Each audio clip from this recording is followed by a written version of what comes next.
Bueno, buenas tardes a todos. Gracias de nuevo por estar en el Ornitorrinco, en este espacio de debate. Estamos muy contentos de tener a Elizabeth Giraldo aquí. Ella viene de Medellín y nos va a hablar de una hermosa iniciativa que es esta, que la quiero mostrar, que es un movimiento. Estamos listas. Me voy a poner aquí, voy a tener el atrevimiento de ponérmelo acá porque me siento muy orgulloso. Es un regalo que ella me dio. Entonces, ahí se ve bien. Es muy bueno, pienso, tener una búa en política, ahorita que estamos en tiempos de vivos y de smart people. Tener una iniciativa así, pues nos llena, yo creo, de mucho optimismo. Entonces, Elizabeth, te dejo pues hablar sobre todo al principio del artículo que nos hiciste conocer de Nancy Fraser y después hablar de la iniciativa.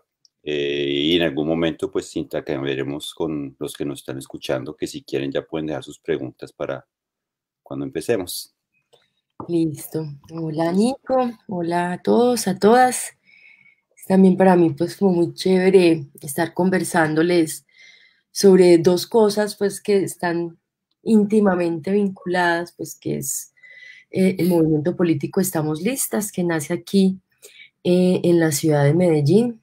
Y bueno, esta entrevista ya pues transcrita que le hacen a Nancy Fraser, hablando de la reproducción social, la crisis de la reproducción social y la crisis del capitalismo y una postura feminista ante eso. Entonces, es interesante, pues ya con eso entonces adelanto que el movimiento político Estamos Listas es un movimiento feminista eh, que tiene pues como propósitos, objetivos, intereses políticos por ahora para la ciudad de Medellín. Ahorita estamos haciendo pues ejercicio del poder acá. Pero la idea es pues poder llegar a otros escenarios y obviamente pues nos mueven unos principios feministas. Sabemos que el feminismo pues es muy amplio, tiene distintas definiciones, hablamos de feminismos y hay varios aspectos, digamos, puntuales que nosotras ya de cara a un movimiento político pues buscamos hacer como concreción de sueños y de posturas políticas juntas. Bueno, el movimiento nos empezamos a juntar desde el 2017, igual tenemos antecedentes en el movimiento social de mujeres, en las asociaciones de mujeres, finalmente como en la tradición feminista de la ciudad, porque hubo otras luchadoras y mujeres en la política, y mujeres en la cultura, y mujeres en el trabajo social, mujeres en las redes, que obviamente nos abrieron el espacio para nosotras, incluso el espacio de imaginación, de suponer que podíamos ocupar un lugar de poder en Medellín. Entonces comenzamos a crecer como movimiento. Es un movimiento que parte a partir de la confianza, así lo nombramos, son círculos de confianza. Las mujeres nos comenzamos a juntar entre nosotras porque nos conocíamos, porque sabíamos quién eran, quiénes participábamos. Y la invitación es, vamos a conformar un movimiento político porque estamos listas y porque podemos ocupar espacios de poder en la ciudad de Medellín.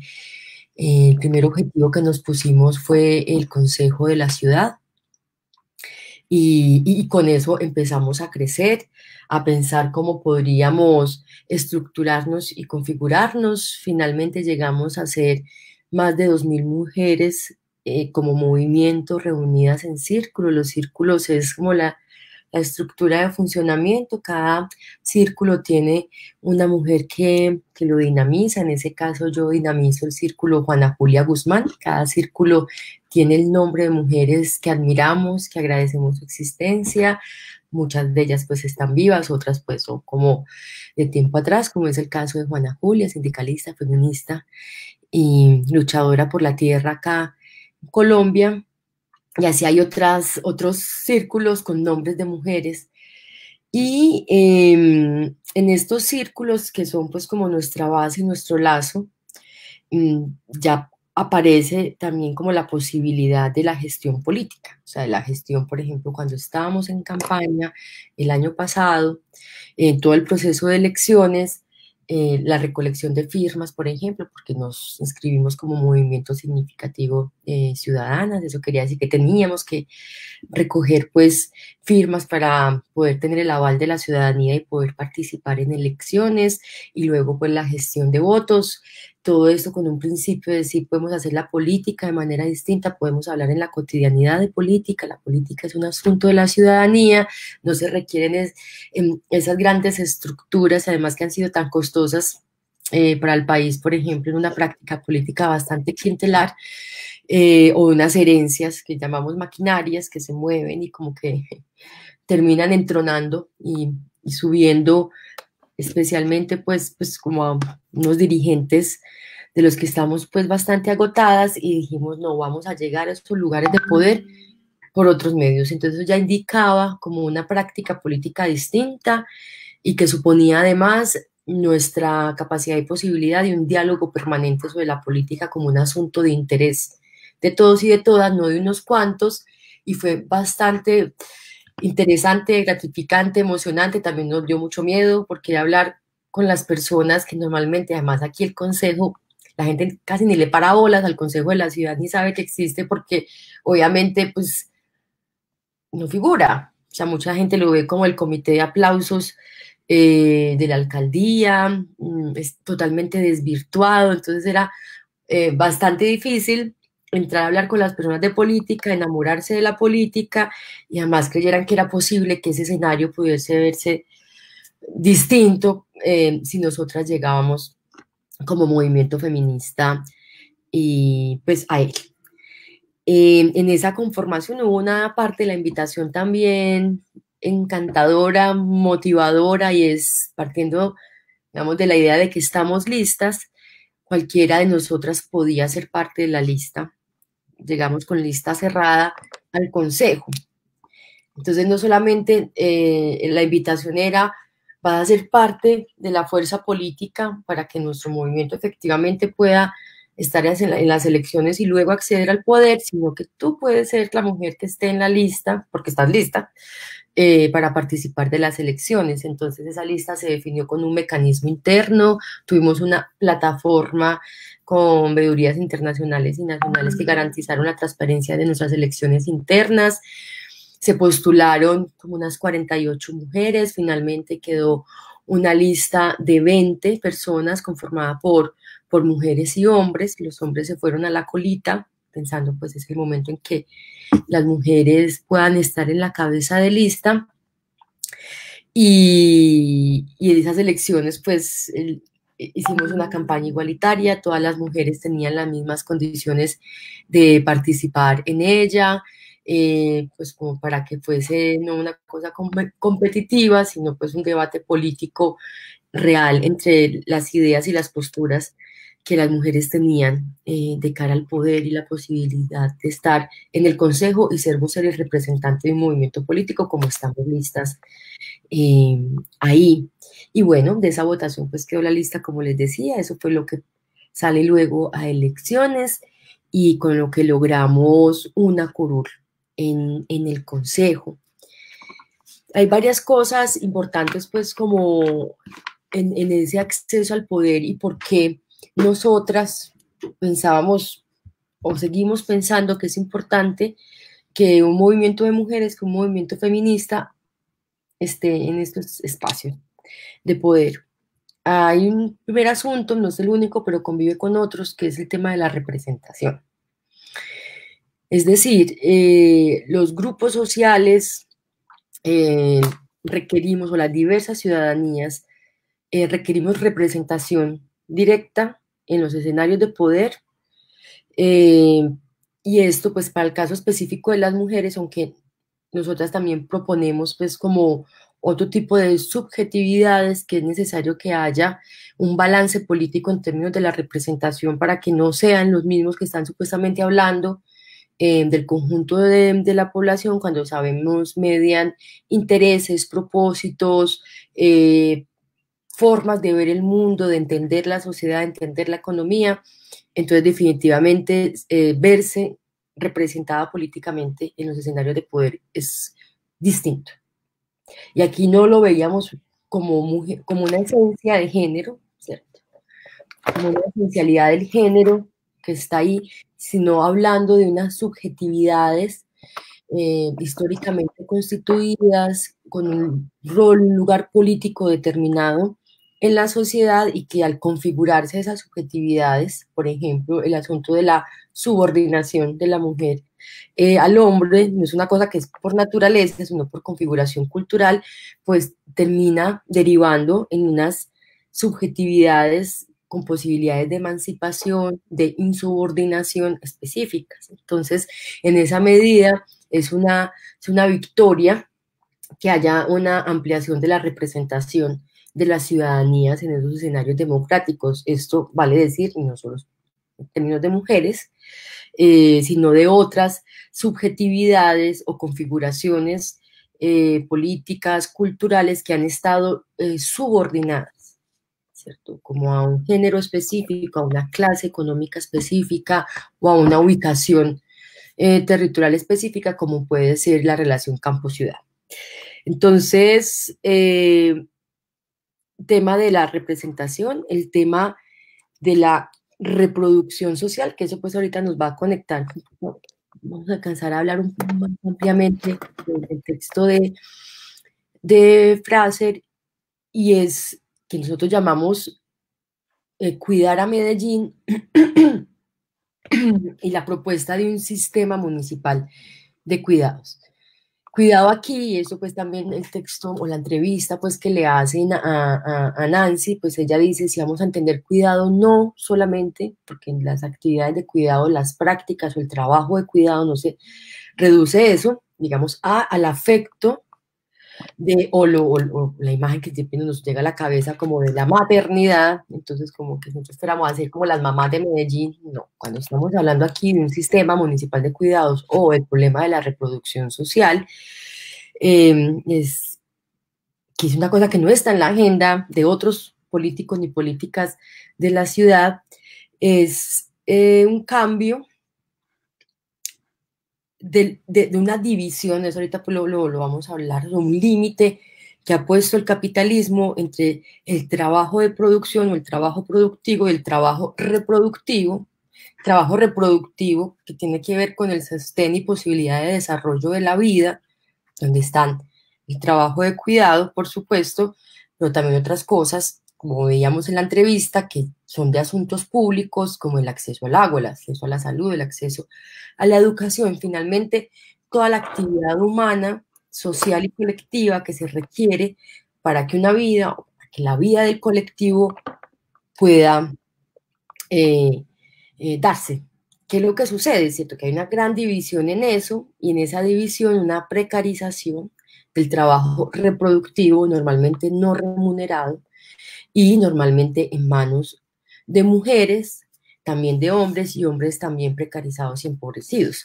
Entonces nosotras, al proponer eso, el centro de nuestra agenda política para llegar al Consejo, vamos a proponer un sistema de cuidados que implicaría una renovación o casi que la reconfiguración de una institucionalidad pública que pase a garantizar eso que conocemos pues, como derechos, ¿cierto? Pero que derechos que estén del lado de la reproducción de la vida, como todas estas cosas que les mencionaba ahorita, y además en ello el reconocimiento, remuneración del trabajo específico de las mujeres y en general de las y los cuidadores, que pueden estar traducidos en institucionalidades no gubernamentales o también en individuos, ¿cierto? En sus casas, bueno, eso ahí, eso estamos ahorita pues elaborando, bueno, ahora eso cómo se hace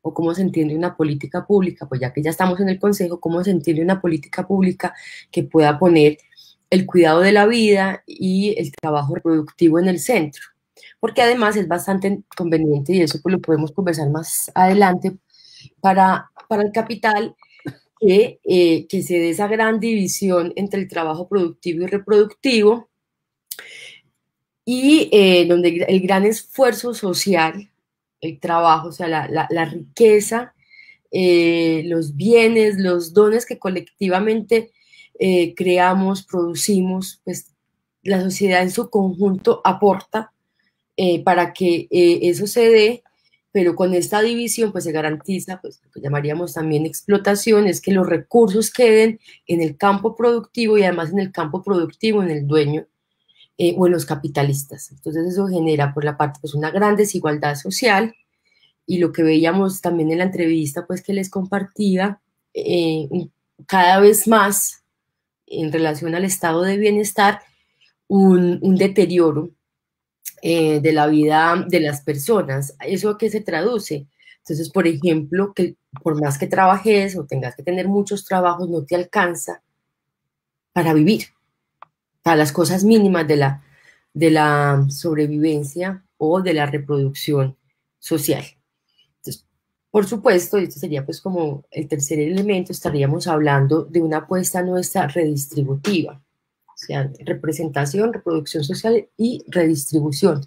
Una redistribución de la riqueza que ponga o que tenga en el centro la reproducción de la vida, el cuidado de la vida, la reproducción social, esto por fuera de moralismos o de imágenes maternales, sino de trabajo físico, tiempo físico, que por ejemplo, para el caso de las mujeres, significan 3 o 4 jornadas de trabajo, ¿cierto? Porque es el trabajo asalariado, es el trabajo de cuidado en la casa y muchas veces el cuidado de otras casas que las mujeres podemos llegar a tener a nuestro cargo. Eso para ejemplificar esas triples jornadas donde la pregunta es ¿quién se queda con ese trabajo? Con ese trabajo que no es remunerado a la persona que cuida o que tiene tareas o trabajo de reproducción social, ¿quién se queda con la riqueza socialmente producida que ese trabajo pueda generar? Y pues también entonces esto en nuestra agenda política para llegar al Consejo, pues lo pusimos en 7 puntos, que también incluía cosas como recuperar lo público, que parte de ese desencantamiento con la institucionalidad estatal, una desatención al debate político y a lo que sucede en lo público, que un poco como que da el espacio para que pues, se sigan eternizando unas prácticas políticas nefastas que tenemos acá. Y un poco, bueno, no, vamos, si la ciudadanía estamos atentas, vigilantes, ahí la imagen de la UA es muy importante, podremos hacer que lo público sea otra cosa para hombres, mujeres, niñas, niños, viejos, viejas, pues para la ciudadanía de Medellín. También implica esas agendas nuestras, nuestra agenda política, el trabajo con, desde, para ciudadanías diversas, todo lo que tiene que ver la defensa de derechos sexuales, de derechos reproductivos, de diversidad de género. Tenemos distintos grupos de trabajo y mesas técnicas donde la comunidad LGBTI hace parte pues como muy importante de nuestro proceso y de la construcción pues política y pública de nuestro movimiento. También contra las políticas de racialización. Y eso también tiene pues como unos campos de trabajo, de discusión y de debate dentro de nuestro movimiento. Estamos listas.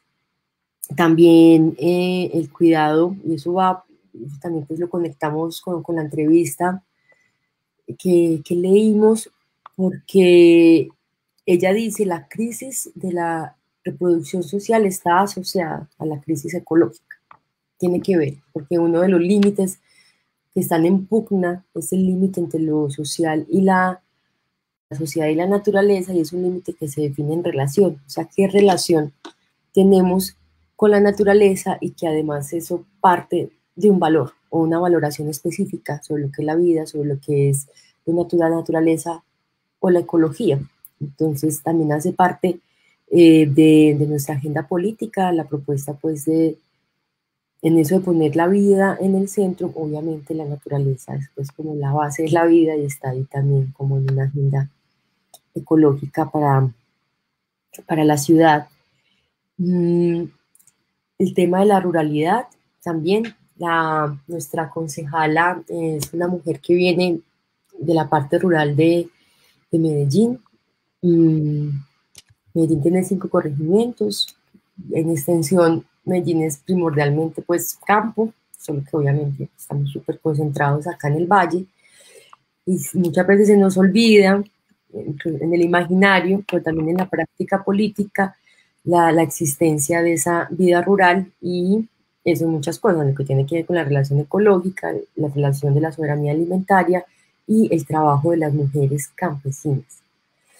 Con eso entonces también logramos 2 curules como edilesas en el corregimiento de Santa Elena. Ya también tenemos pues ya como el poder más local, tipo comunal de la ciudad, y con eso estamos adelantando también pues como una pregunta, una discusión por el trabajo de la mujer campesina, por el lugar de la mujer campesina social y culturalmente en el entorno rural de la ciudad, y la producción agroecológica, que también tenemos ahí una propuesta. El tema de, que es súper importante, es pues como también súper central para nosotras, que es la lucha contra las violencias de género, la implementación de unos mejores y demás procedimientos y líneas de atención a las violencias en la ciudad, el seguimiento y la observación a los feminicidios, acompañamiento a las familias, a las mujeres que puedan estar siendo agredidas. Ahorita hablábamos, antes de comenzar, que por ejemplo el confinamiento ha llevado a mujeres que tengan que estar con sus agresores, con sus abusadores confinadas, a niñas también, a muchachas jóvenes, y eso ha implicado para nosotras toda una reflexión en este momento por cómo cuidarnos y cómo sostener una red de cuidado cuando estamos todas confinadas y cuando hay compañeras que están con su agresor en casa. Este es pues, grosso modo, el movimiento. Estamos, pues tenemos como una asamblea, que es la asamblea de Estamos Listas, que es como nuestro principal escenario de toma de decisiones. Ahí se toman las decisiones más gruesas del movimiento. A las asambleas llegamos pues las mujeres de todos los círculos, que son círculos muy diversos, mujeres muy distintas. Somos mujeres que venimos de las organizaciones sociales, mujeres que vienen de la academia, mujeres de la salud, mujeres psicólogas, abogadas, amas de casa, trabajadoras domésticas, mujeres campesinas.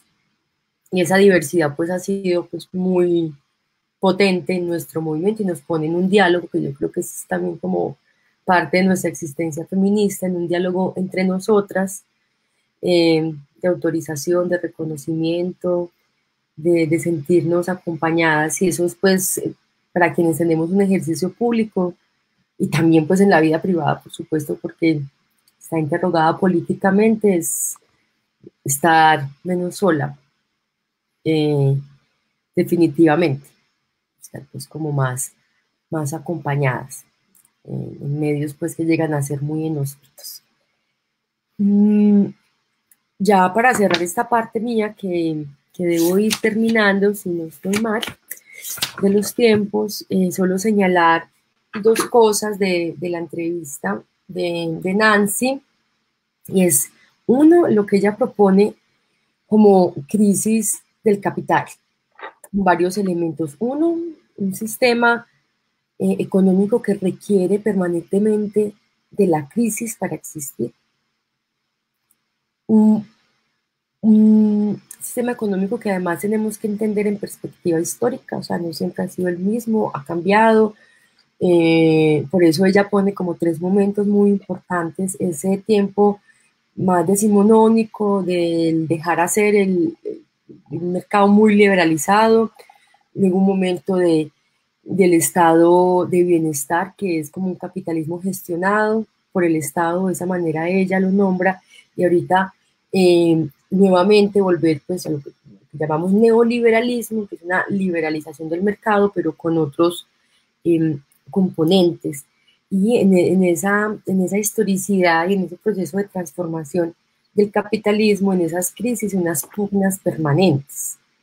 Unas pugnas en las que ella, presentando a otros autores, han surgido, y eso hoy es súper importante para que nosotros entendamos la crisis en la que estamos hoy y las decisiones que vamos a tomar hoy y cómo nos vamos a posicionar.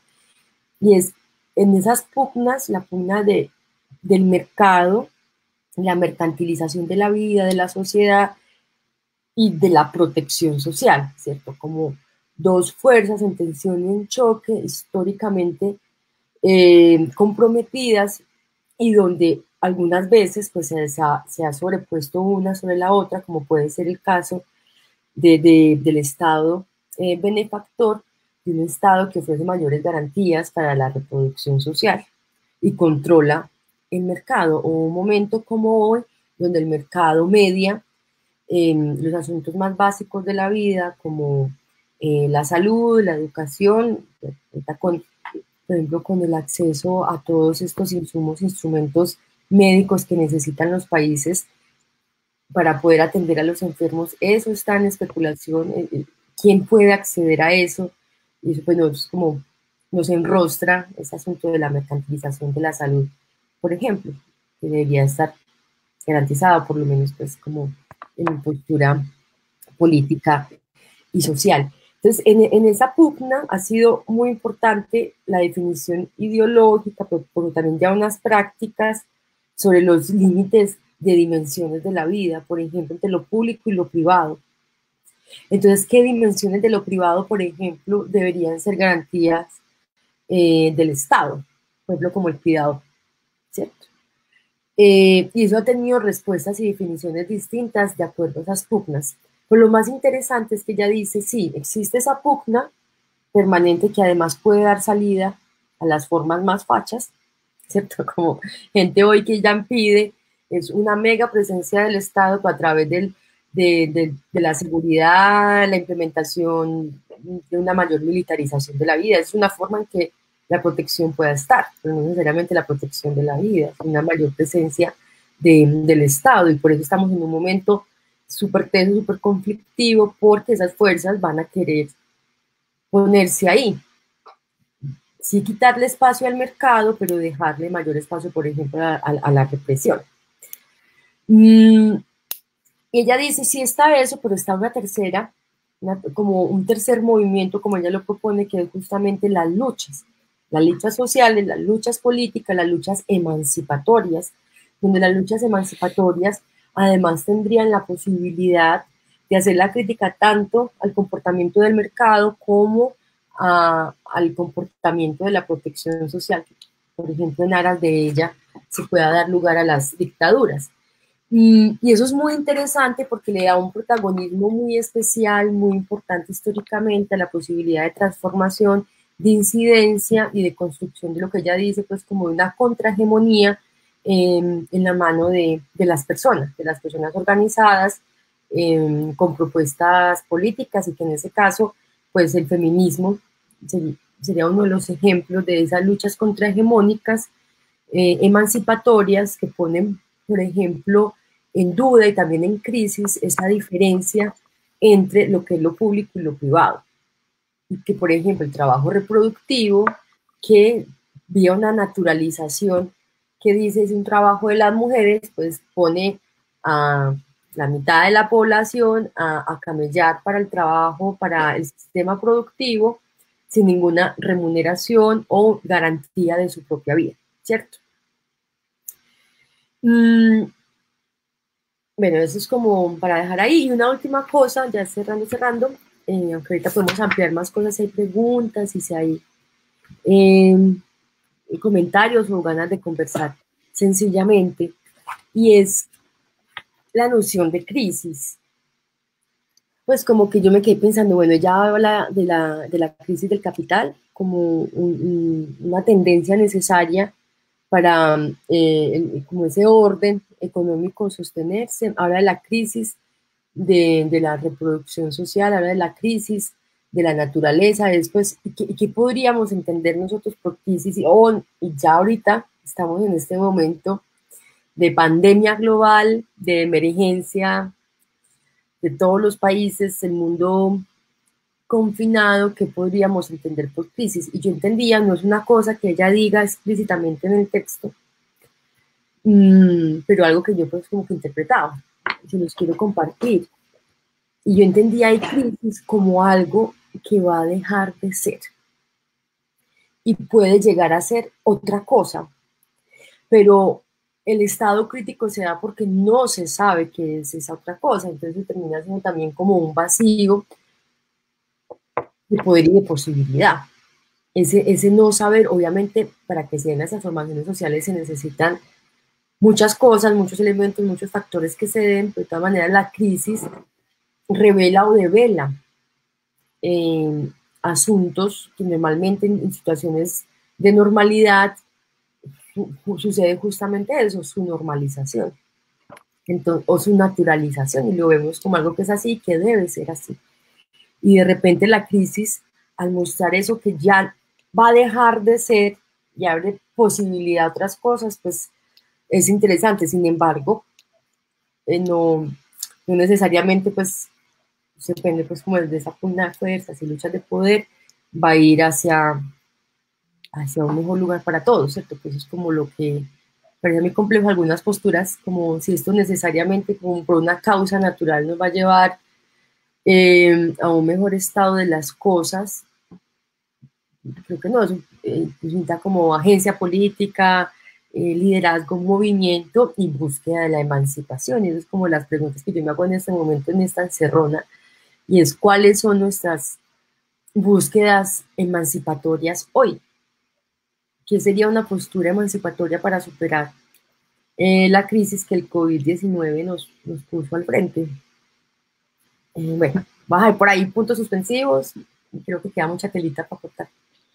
Sí, Elizabeth, esperando un poco que la gente reaccione o pregunte, tenía dos preguntas que son, pues obviamente responderlas aquí sería enorme, pero digamos, la noción de cuidado, pues está ligada a lo frágil, ¿no? Y que se me hace súper actual y necesaria por lo que estamos atravesando, ¿no? Creo que ahora es visible que somos frágiles, que el sistema es frágil y que cuando uno habla de cuidado políticamente, lo que digamos hace un mes hablar de cuidado decía, pero ¿qué tiene que ver la figura de cuidado en política?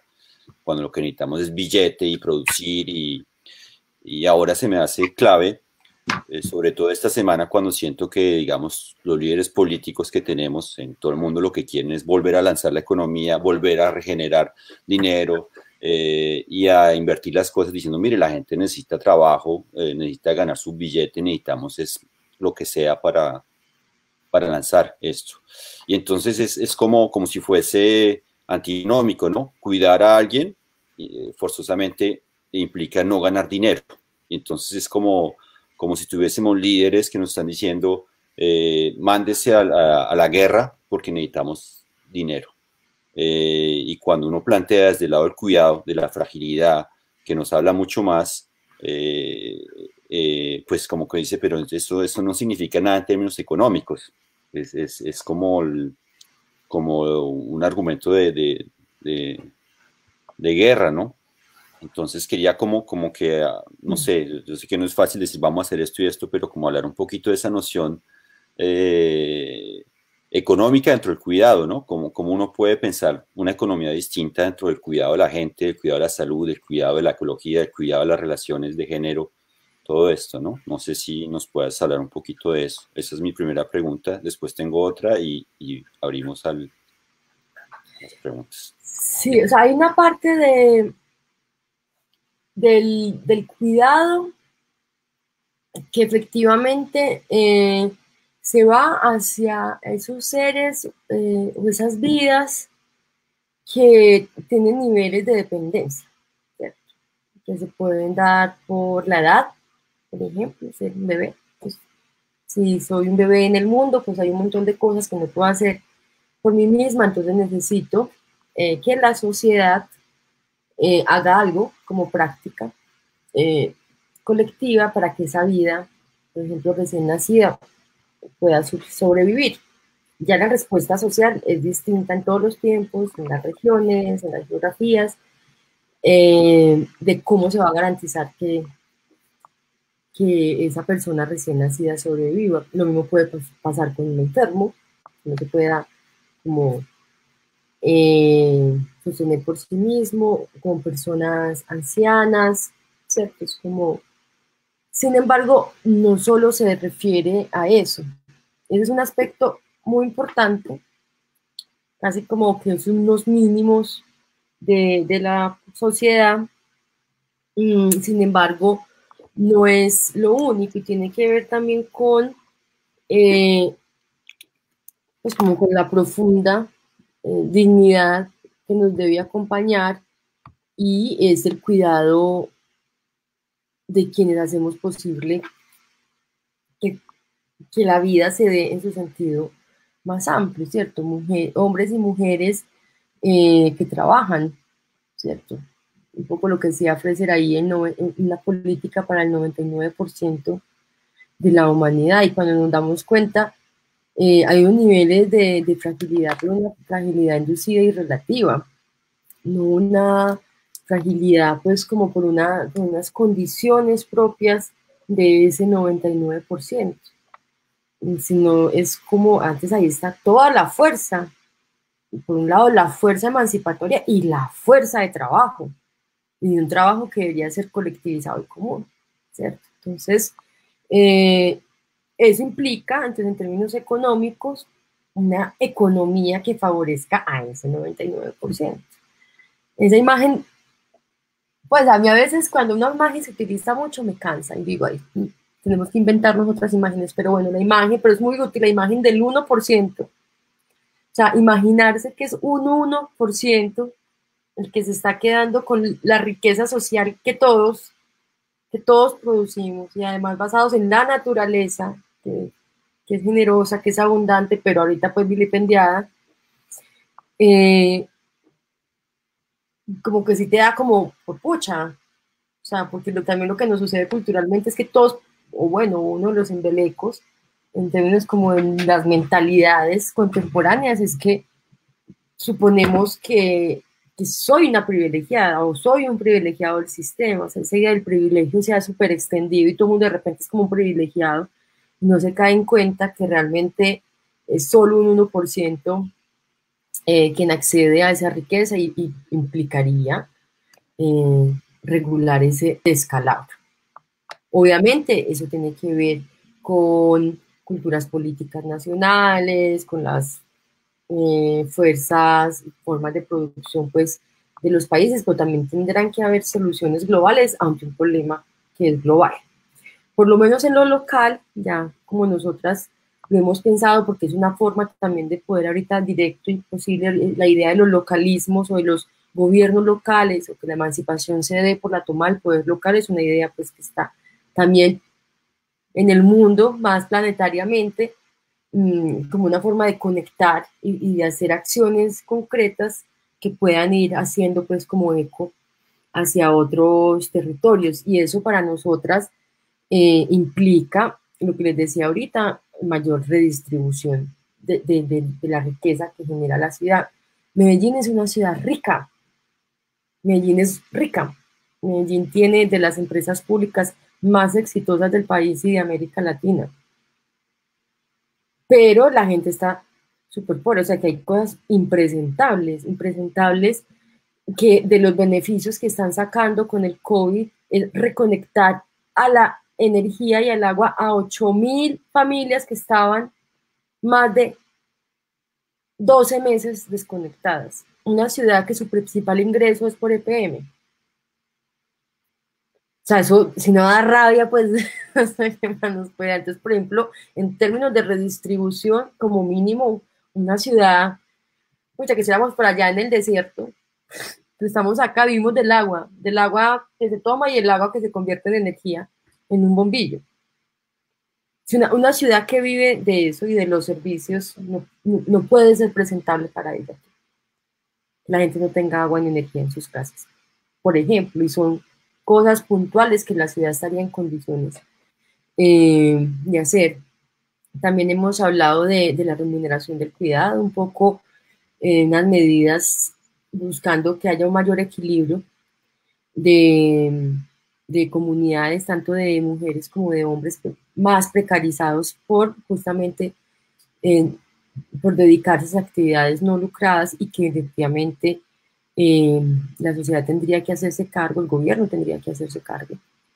Y también hemos hablado de fortalecimiento institucional, ¿cierto? Como que tenemos capacidades internas para institucionalmente, por ejemplo, personas que están, bueno, instituciones como Buen Comienzo, que se dedican a la primera infancia, el sistema de salud, la línea de atención a violencia, o sea, como que hay posibilidad, sobre todo porque ni siquiera implica mayor esfuerzo financiero para la ciudad, sino una manera distinta de ver las cosas y de conectar, por ejemplo, las secretarías, de cómo trabajar con los recursos que ya tenemos, peleando contra el adanismo, es una cosa que no tenemos.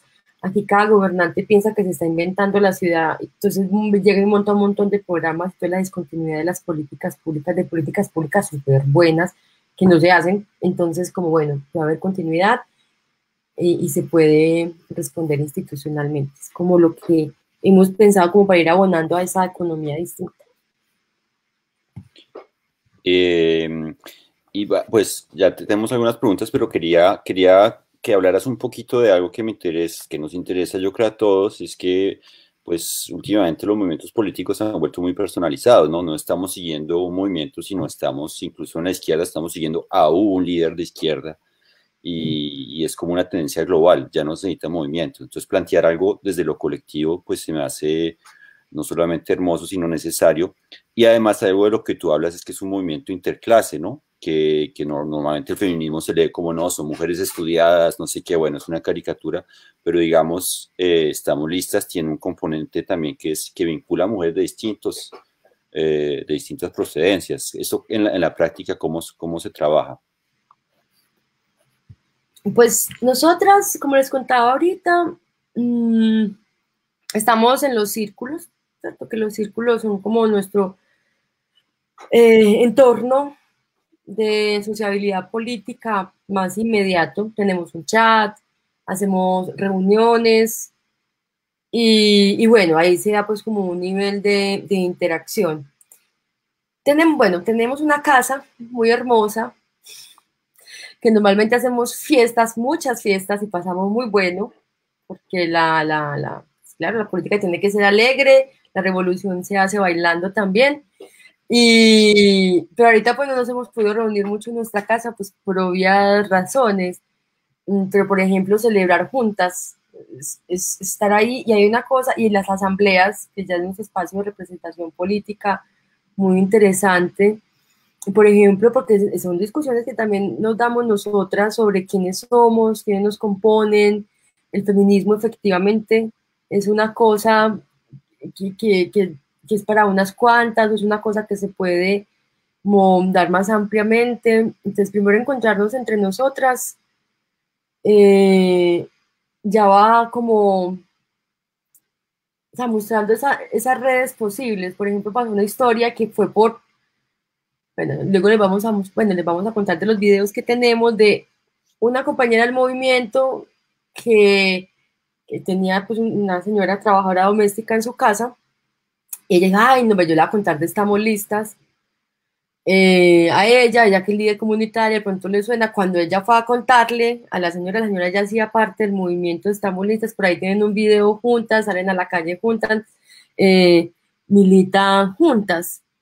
También en nuestra asamblea, en esa discusión, una compañera decía que ella que no había estudiado, no había ido a la universidad, ella sabía lo que era el patriarcado, que ella la universidad, que ella para saber que ella salía a la calle y que ella sabía que era el patriarcado, que ella se quedaba en su casa, ella sabía que era el patriarcado, eso no se te tenían que decir en un curso universitario, que eso era suficiente para ella para luchar, por ejemplo, a la idea de un Estado distinto, ¿cierto? De una política feminista, entonces, como, ay, eso es como súper emocionante. Ahora, obviamente, nosotras no vamos a borrar mágicamente las condiciones materiales que un sistema económico desigual reproduce todo el tiempo. ¿cierto? Pero si nos vamos a encargar de decir que es posible, que lo hagamos juntas y que hay formas en las que nosotras podemos subvertir lugares históricos que nos han dado y que eso ayuda, o sea, el hecho de que, por ejemplo, el trabajo de reproducción social sea reconocido, remunerado y no precarizado, es una forma de la igualdad universal. No es como, ay, solo para las mujeres, aunque también eso sería suficiente, ¿cierto? Pero eso es para el conjunto de la sociedad, es para todos, es para todas. Entonces, creo que es así, se dan los debates, hay preguntas, pero creo que lo vivimos conflictivamente bien ahora. Bueno, ahí tenemos ya una serie de intervenciones, te las voy a leer en el orden. Aquí donde estoy no puedo leer el autor, pero voy a leer lo que dice. ¿Cómo volver a creer en los números que arrojan las estadísticas cuando son utilizados como mecanismo de control? Es una pregunta que se hizo hace un tiempo, entonces no sé exactamente a qué estaba referido con respecto a lo que tú estás diciendo. No sé. Y será como las estadísticas, por ejemplo, de la enfermedad. Por ejemplo, el número de enfermos, pues de lo que está pasando ahora y con esto de que supuestamente China escondió Me, datos, ¿o a qué me- se referirá? me imagino. ¿Cómo volver a creer en los números que arrojan las estadísticas cuando son utilizados como mecanismos de control? Pues sí, pues estamos extrapolando porque esta pregunta se hizo en un tiempo en el que estabas hablando, pero creo que es ligado a eso, ¿no? A su utilización en política para generar miedos, me imagino. Estoy extrapolando también. Es que ahí es muy teso, o sea, porque sí, la estadística ha sido un instrumento de control muy teso y de hecho la estadística requiere de borrar diferencias para poder hacer, por ejemplo, política pública, diferencias que son reales para las personas. Pues esa famosísima así, imagen de en un país hay dos vacas y dos personas, pero el dueño es uno y en promedio es una vaca para cada uno. Pues eso es un chiste, pero a mí sí me parece como ahí tiene algo de, de verdad. A mí lo que en términos de los números, de las cosas que más me ha impactado, es que la ineficiencia de nuestro estado es tal, hablo de Colombia, particularmente Medellín, que no tiene ni idea dónde está su ciudadanía, ni qué necesidades tiene. O sea, sí me parece muy teso, o sea, como que para controlar, sí saben dónde estamos. Pero a la hora de llegar a un mercado, o sea, ese es el momento que el problema de la unificación de bases de datos en Medellín ha sido un problema gravísimo para que lleguen los mercados a las familias. Tiene una lista del CISBEN, tiene una lista de Familias en Acción, tiene una lista, hizo 1000 listas y no sabe una ciudadana concreta qué edad tiene, qué enfermedad tiene, qué necesidades tiene, con quién vive. Entonces es muy teso porque también es un arma a doble filo, claro. Entre más información, mayor posibilidades de intromisión en tu vida. Sin embargo, en este momento vos decís, pucha, ese era el momento que, o sea, día 1 de la emergencia, Medellín, día 2 ya sabía quién tendría que darle mercados. Hoy, un mes después, todavía no sabe. Mm. Horrible. No, digo yo. Otra pregunta es, ¿han pensado en articularse con movimientos feministas y transversales en otras ciudades u otras regiones? Sí, esa es una de las cosas que estamos explorando ahorita.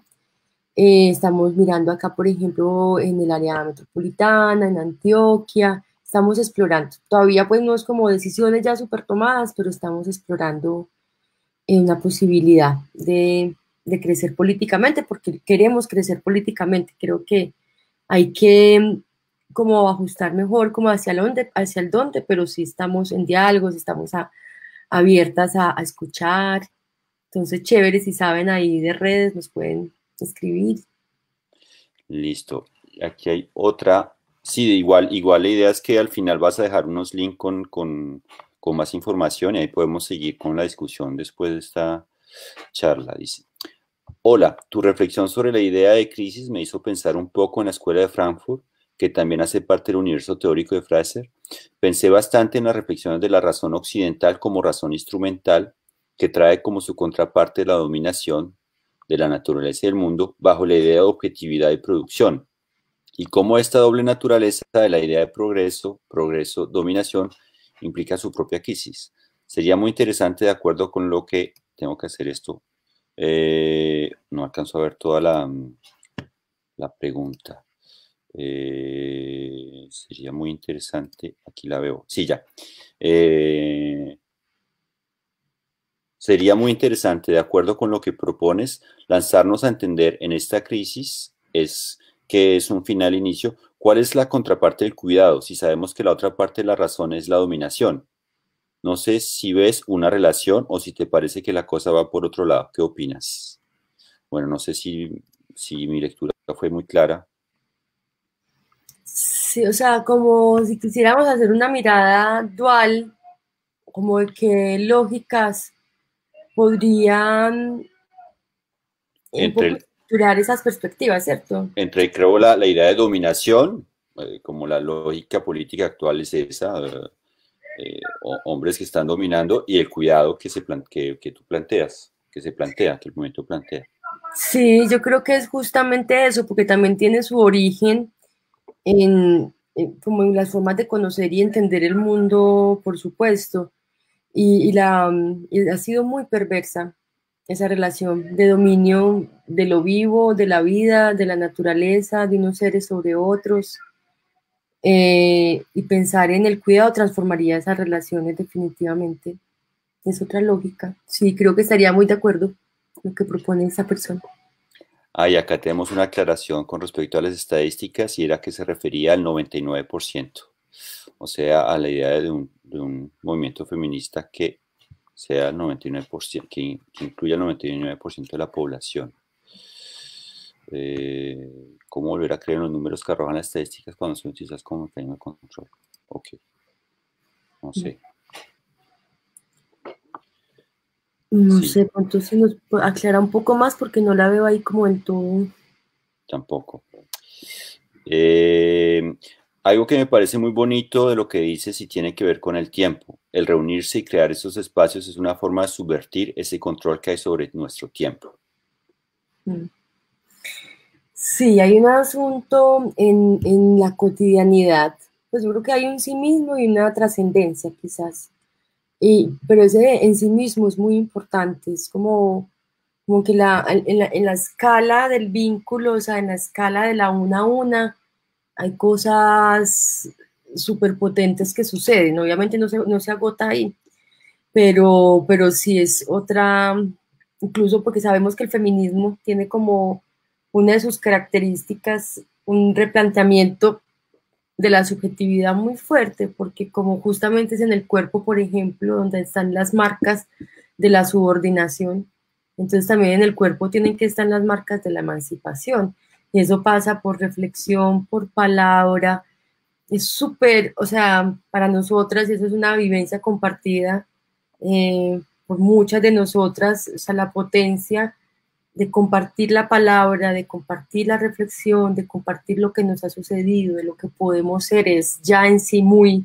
liberador y está proponiendo órdenes distintos definitivamente en esas cotidianidades, por las formas de los vínculos, por las formas de las relaciones, por cómo estamos en el tiempo, por cómo pues vamos entendiendo pues esas marcas de la cultura a través de la palabra entre nosotras, sí, es muy potente y da mucha alegría a la vida. O sea, también pasan cosas tristes pues porque es que esto ha sido también muy berraco. Entonces, como, pues, también lloramos, pero sí, es otro tiempo, es otro tiempo. Definitivamente tiene que ser otro tiempo. Dicen, también me refiero cuántos son los frágiles, ¿Cómo se mide también la fragilidad?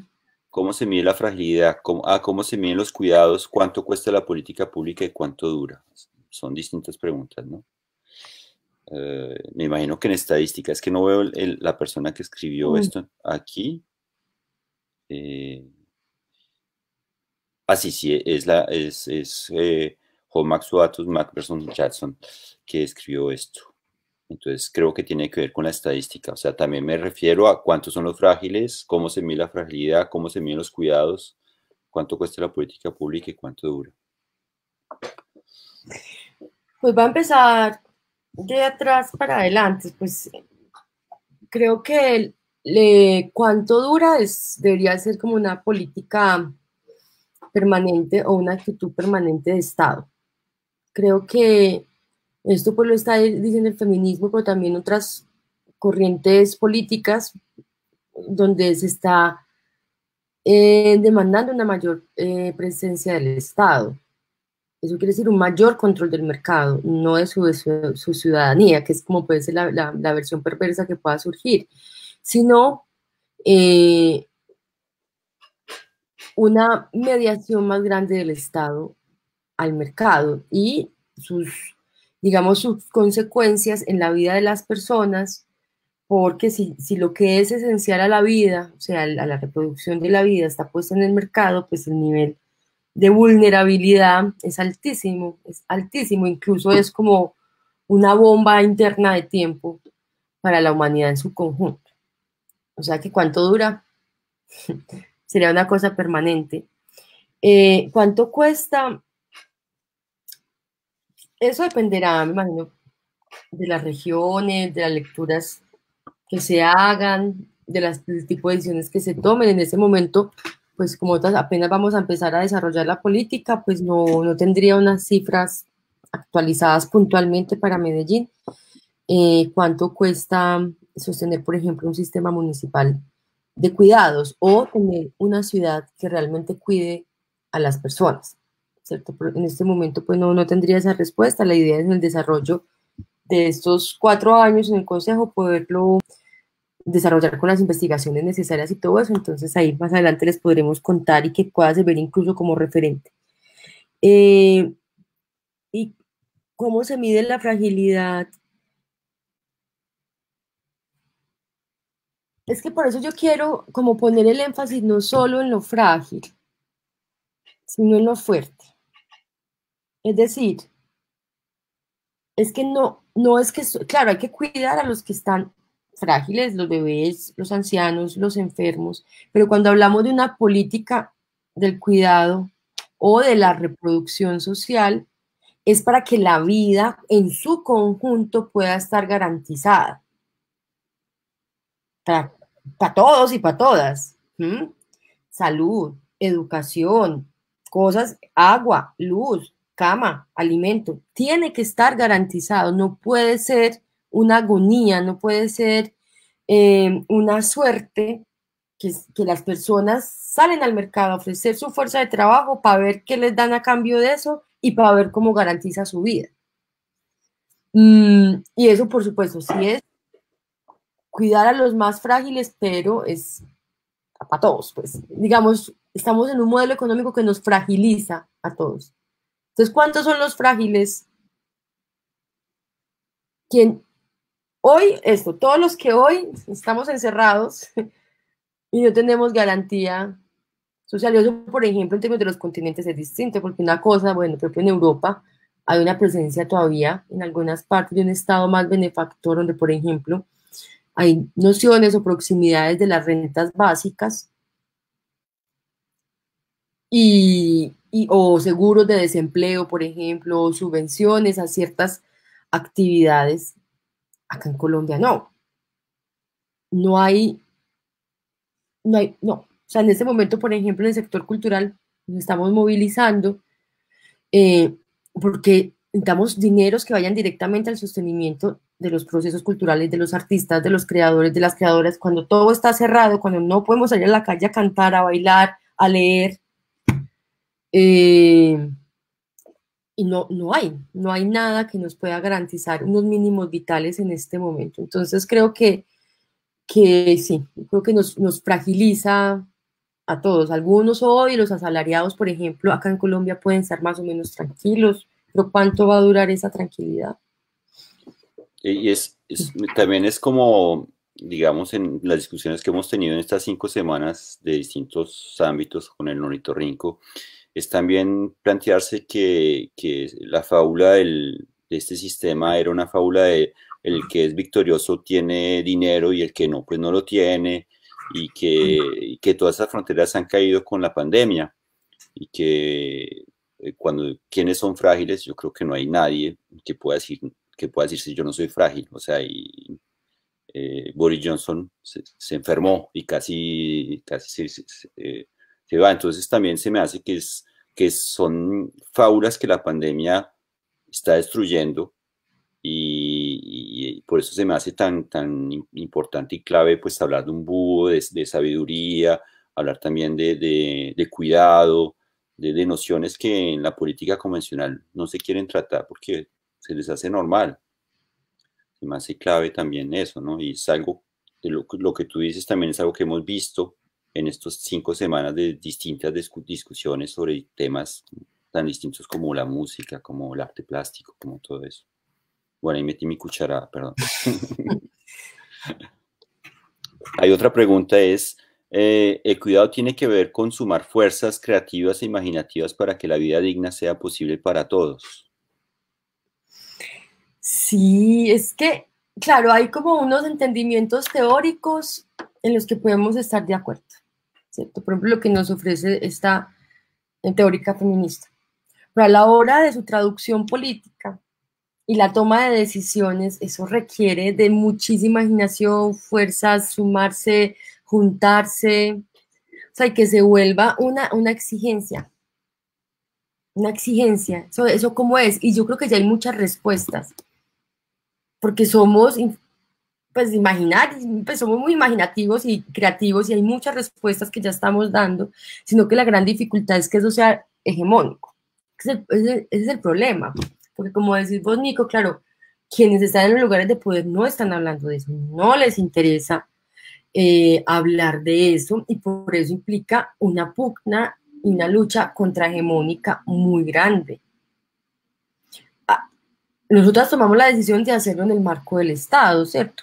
Hay otras respuestas a eso, pero en definitiva sí tiene que ser pues como con movimientos grandes, crecientes, creativos, inteligentes, sensibles, porque no podemos permitir pues tanto propio, digo yo, pues eso es insostenible,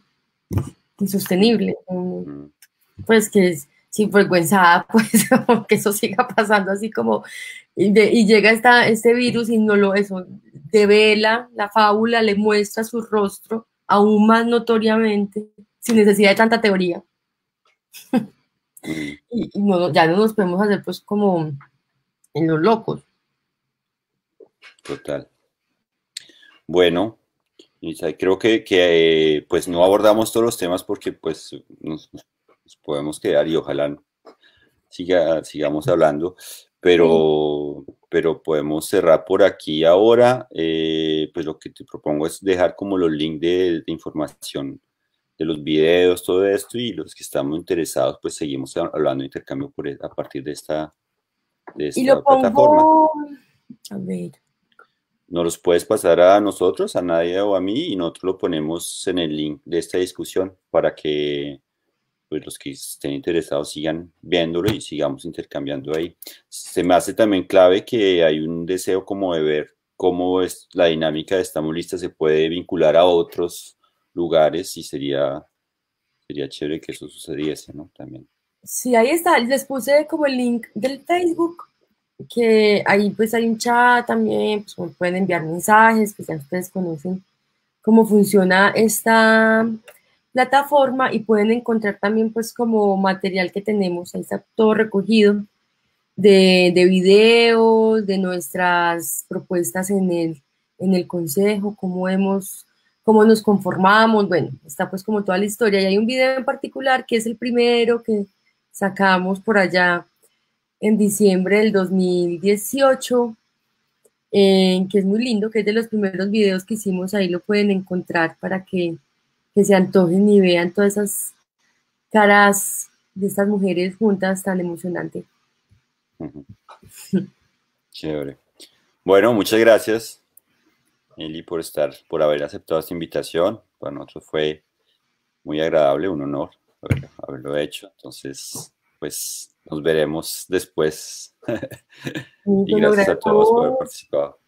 Gracias a Nadia, a ambos, muchas gracias por la invitación, el honor es todo mío, qué rico, espero pues que también para quienes pudieron asistir haya sido muy chévere la conversación y pues como súper abierta a otras conversaciones.